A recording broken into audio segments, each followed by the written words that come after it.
ini menjadi apa? Menjadi simbol baru. Bisa di mana aja, bukan hanya di Jakarta Selatan. Semua kantor camat, kelurahan, puskesmas saya sudah cek, luasnya adalah sekitar 5.000 sampai 8.000. Kalau daerahnya daerah yang agak di pinggiran ya tentunya untuk rumah susun menengah ke bawah. Kalau daerahnya di Blok S untuk rumah apartemen middle up. Dan ini menjadi peluang baru karena apa? Problem di Jakarta paling utama, paling terutama adalah pembebasan lahan. Satu dulu, itu yang kedua ya. Yang ketiga karena nomor saya 3. Karena saya di hadapan para pebisnis, orang-orang yang berpikir jangka panjang, orang-orang yang berpikir tentang sesuatu yang baru. Maka kalau saya menjadi gubernur, saya nggak mau jadi gubernur yang biasa-biasa saja. Saya akan memulai yang disebut dengan Jakarta Funding. Apa itu Jakarta Funding? Jakarta Funding belajar dari INA Funding, Indonesia Funding. Investment yang leverage-nya adalah leverage negara. Kenapa bisa? Karena saya lah yang menyiapkan paperwork-nya. Ketika Presiden Jokowi, Bu Sri Mulyani, Pak Erik, dan juga para menteri lainnya membuat yang namanya INA Funding, Indonesia Funding. Waktu itu modalnya 2 triliun tambah 4 triliun menjadi 6 triliun. Sekarang size-nya udah di atas 100 triliun. Kenapa bisa? Karena leverage-nya negara. Leverage-nya negara. Sehingga dengan leverage negara tidak perlu lagi yang namanya garansi. Nah, apakah Jakarta bisa? Sangat bisa. Karena PDRB kita, pendapatan domestik regional bruto kita, hampir semuanya 70% lebih di Jakarta. Maka untuk itu dengan cara kita meleverage yang Jakarta yang ada, saya yakin bisa. Caranya bagaimana? Anggaran pendapatan belanja daerah Jakarta itu 91 triliun. Silvanya, sisa anggarannya rata-rata 5-6 triliun. Saya akan tarik 3 triliun. Kemudian bagaimana caranya supaya ada cantolannya? Ternyata Undang-Undang Nomor 1 Tahun 2024 tentang pendapatan pembagian bagi hasil antara pemerintah daerah dan pemerintah pusat sudah diperbolehkan untuk mengelola yang namanya dana abadi.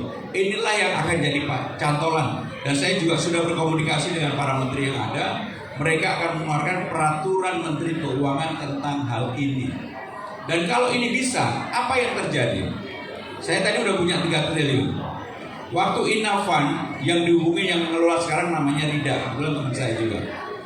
Nah, dengan Jakarta Funding, siapa yang mau mengelola?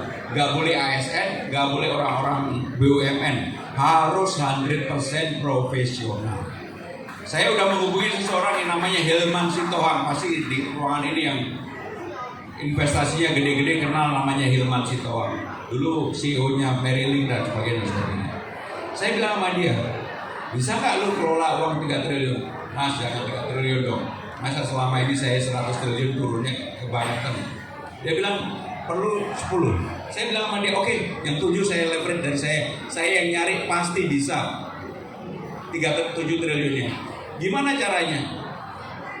Bagi para pengembang yang gede-gede, lu kalau mau makan ini bagi dong duluan.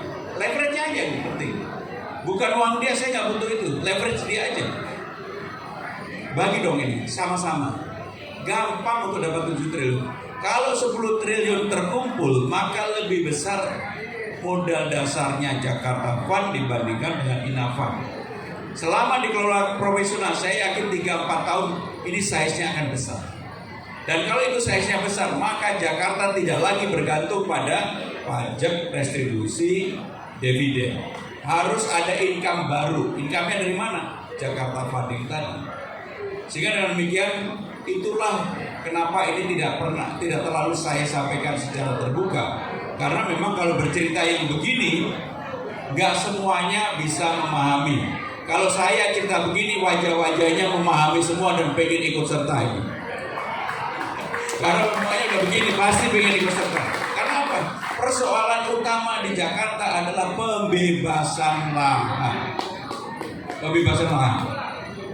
Jadi saudara-saudara sekalian, 3 hal itu yang akan saya lakukan. Tapi yang terakhir dari saya, mungkin nanti Ko Cocok, biar Ko Cocok ini kalau lama-lama Kocopi ini kalau lama-lama di sini ada uang 50.000, ada 100.000, di sini ada dolar. Maka dengan demikian saya mohon doa restunya. Saya mohon support. Gak mungkin lah saya ini menjadi gubernur Jakarta tanpa bantuan Bapak Ibu saudara-saudara sekalian. Dan saya tidak sama sekali tidak punya beban apapun kepada siapapun. Benar-benar saya tidak punya beban apapun kepada siapapun. Sehingga dengan demikian kalau saya kemudian menjadi gubernur, saya akan transparan, terbuka, dan track record saya yang panjang. Sebenarnya saya sudah 25 tahun jadi pejabat, inginnya sudah istirahat. Saya jadi menterinya Pak Jokowi 2 periode, zaman Bu Mega 1 periode, pernah menjadi pimpinan dewan, sehingga pengalamannya panjang sekali. Dan orang itu bisa dilihat sederhana aja. Saya mempaki Kibarti, sebagian pasti kenal Kibarti lah. Mulai berteman sama dia tahun 87 sampai sekarang nggak berhenti.